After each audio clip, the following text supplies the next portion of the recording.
Last week, I read this article called A Natural Solution. It's by a friend, Fintan Kerr, who writes for Tim Atkins, British Master of Wine. It came out about the same time the Silicon Valley Bank announced that it was going under. The Silicon Valley Bank lended to a lot of winemakers, growers in Napa Valley. They also put out every year a State of the Wine Industry report, which is really one of its only kind in this industry that's all fragmented. Talked about prices of grapes, consumer trends, average price per bottle. There was a little stir on the internet. What does this mean for the wine industry? Because they were providing this report for free. And I have to say the last few years were not so promising and should act as like a soft wake-up call to the wine industry. Vintan also links to an article by Alder Yarrow of the Vinography blog. I think he also writes for JancesRobinson.com too.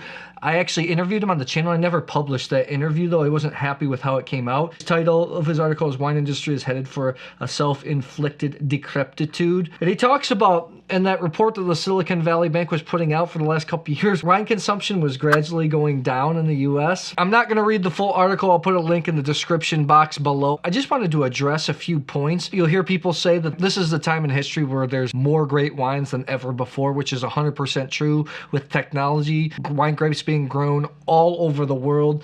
I spend a lot of time in Eastern Europe. You have places obviously like Croatia, Slovenia, Hungary, Serbia, Romania, Bulgaria, Moldova, making just fabulous wines. In addition to the traditional winemaking countries where quality keeps improving, the United States, Australia, South America, you can name it. There's no shortage of great wine being made. But who's going to buy all that stuff? With more and more great wines being made all over the world, but less and less drinkers, it doesn't take a genius to interpret those trends. The people that were spending the most money on wine are the baby boomers who are now just kind of dying off or have too much wine or questioning why they even need to buy any more wines. Consumption's going down all around the world, especially in France, where it's dropped dramatically. Younger generation, the millennials, and the generation under that, technically should be in our peak spending years, but people are tied down by housing debt, by school debt, so maybe they don't have as much expendable income.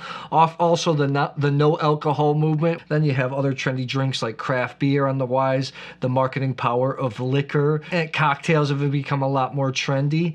Great bottles of wine in general are going to be a little bit more expensive. They're about 5 to 6 servings of alcohol, so not everyone wants to sit down and consume that in one sitting. And if you have less people drinking wine, there's less opportunity to open those bottles.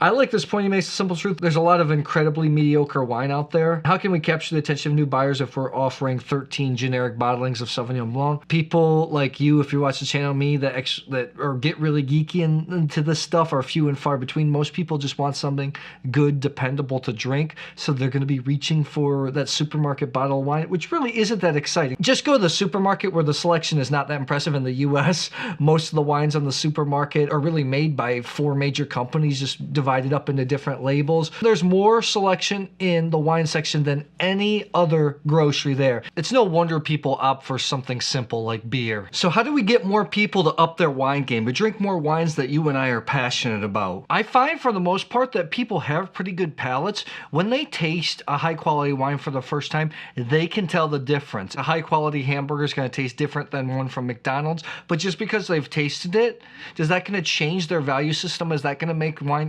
important to them? Is that really going to push people to want to learn a little bit more, to want to it did for me, but it took years because I was drinking just crappy wine, stuff from the supermarkets, and for the longest time I was wondering, why the heck does this stuff all taste the same? Well, it's because I didn't have the education of wine, I didn't know where to actually buy wine, and I didn't have the spending power. I do think that's where YouTube can come in. I've thought for a long time that if somebody can really win, I mean really win on this platform, that they can become really powerful, really useful, really influential, really impactful on the wine industry. Last year in 2022, 82% of all internet traffic was either streaming or downloaded video. Fintan and then another person that he linked to, Blake Gray, talks about the only thing that's helped move wine in maybe the last decade or so, or just introduced a new community of people, is the natural wine movement, which some traditional wine people absolutely hate. I love how Blake talks about how to him, it's almost like big hardcore geeky alternative music fans always looking for the next band, the next big thing,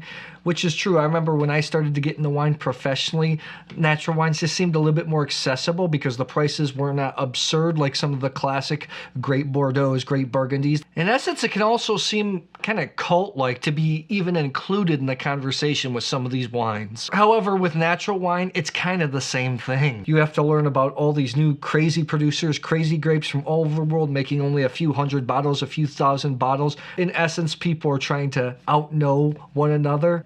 And I admit, I've been guilty of that before. The question is, will people that are used to some of these crazy, funky flavors of wine switch over to more classic type wines? I don't know. Who knows? And then there's the whole wine journalism thing. I think a lot of hardcore wine consumers are getting more and more skeptical. You can also see that big publications are taking a lot more advertorials. Fintan brings up the point that a lot of times people that are writing about these wines, Instagrammers, wine bloggers, even the wine media, they have so many wines to go over to review, promoting all these wines, and they're trying to push wines that maybe they wouldn't actually buy themselves. I know that's always been an issue among my friends that are maybe Instagrammers, wine bloggers. Nobody gets excited about pushing a $6 bottle of Lidl or Aldi wine.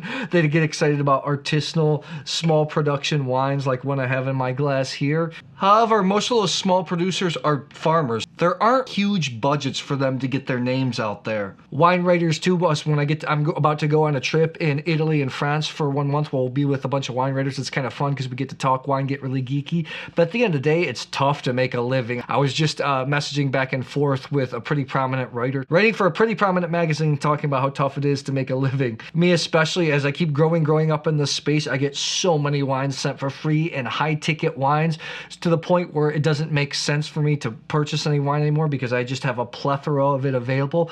How do I really convey to you something I get really excited about when I'm not actually buying the wine myself? That's difficult, but it's not just me. It's big magazines, everything like that. All those major magazines also depend entirely on samples. And yes, there's a difference between a wine that's interesting to taste and it's good versus a wine that you want to go home and you want to get through the whole bottle. That's what I'm committing to in getting better in the videos, how to convey what wines I think that you really should look at. Wines that I truly want to drink and get excited about. So if you know my flavor, that's the wine you want. If not, go somewhere else. I don't know. Nobody has really figured out that answer. That's one of the goals on my channel, to get people to try more wines that are handcrafted, that are not just Coca-Cola wines. Then in this space, it's harder for younger people to get experience and get their voice out there. To really understand wine, I think you have to taste some of the benchmarks, and it's really difficult because some of these wines, the prices have gotten out of control. Let's face it, you either have to be really wealthy or in real tight social or professional circles to taste some of these wines because they're so expensive. In the wine media space, it's generally an older crowd. There's only a handful of people that really matter, and it's not always the most welcoming space, especially to new faces or young people. That's why video is so big. We got to make wine fun again, make it interesting. Not only interesting to taste, everybody likes to get a little bit tipsy, but interesting to learn about. To me, the wine is the most delicious, most exciting beverage on earth. There's so many metaphysical aspects, there's so much cultures, there's so much history that goes into the production of wine. It's an entirety. It's delicious with food, and I really believe that conversations just flow differently when you have a bottle of wine at the table. Tell me what you think about the state of wine. Or is good wine meant to be a niche product? Drop it in the comments below.